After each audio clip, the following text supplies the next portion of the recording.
Mag-iisang buwan na din simula nung naibenta ko yung motorsiklo ko. Minsan habang nasa sasakyan kami, napapatingin pa rin ako sa mga magagandang motorcycle. Bye motorcycle, bye PCX. Goodbye. So, naisip ko na baka it's time na at meron talaga akong gustong motorsiklo ngayong 2025. Tayo ngayon pupuntahan at try natin kumuha ng matagal na nating hinahanap na motor. Samahan nyo ako, tara! So ayos, ito na yung bagong motorsiklo na gagamitin natin. Kitang-kita nyo naman, very classic. So, ano pa hinihintay natin? I-montage na yan!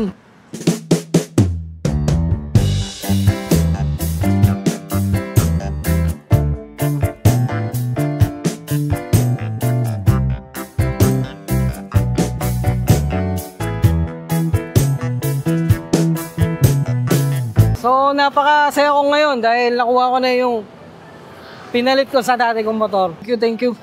So, tapos na, nakuha na natin to. Giorno natin. Testing natin. Testing. Yan, ang sarap sa pakiramdam. Ang sarap magmotor. So, lang, walang gas. Pagas muna tayo. Saan yung Shell. Ay, soon to open, mamen. Hindi pa pala bukas. Medyo hindi ko pa kabisado yung braking capability niya. Parang aabutan pa yung kanina. Pero alam ko, naka-ano na to eh. Naka-combi brake. Ayos, first 3 km. Medyo mataas nga lang siya. Ito siguro yung problema ng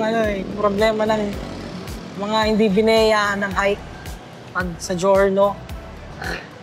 Medyo tingkayad ka talaga. Pero nagagawa naman niya ng paraan. Try tayong sumingit-singit. Up, yeah. Move it. Go. Kung ngayon lang to, no? Very responsive yung throttle niya. Makabago pa lang, kaya ganun. Parang natatakot pa ako sa brake ah. Parang ito ata yung niya, nakakatakot sa part sa kanya, yung brake. Parang ang tagal niyang mag-respond. Ewan ko, baka nasanay lang ako sa ABS. So kaya tayo magpapagas. Mabilis lang biyahe, pero yung gas natin sana umabot. Ay, wait lang. Pagtang ka? Oo.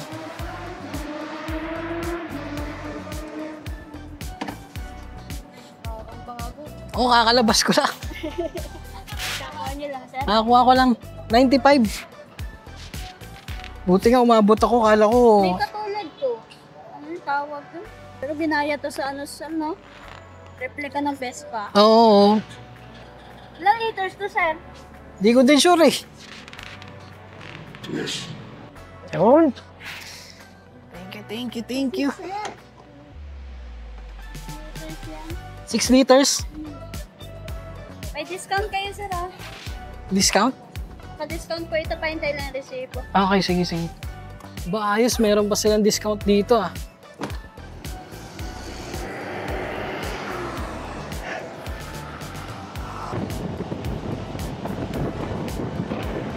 Yan.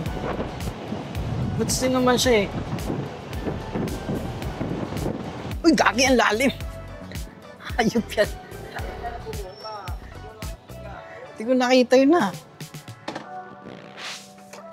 So, yun na nga ang verdict natin dito. Napakaganda tsaka excited na akong tagyan siya ng mga upgrades or accessories. Unahin ko tong garnish. Gusto ko tong palitan. Tsaka tong handle. Itong grab bar. Tsaka yung shocks sa harapan. Tsaka yung sa likodan. Papalitan natin. So, yun lang naman ang gusto ko dyan palitan. Tsaka ito upuan. So, hanggang dito na lang. Maraming salamat sa panonood at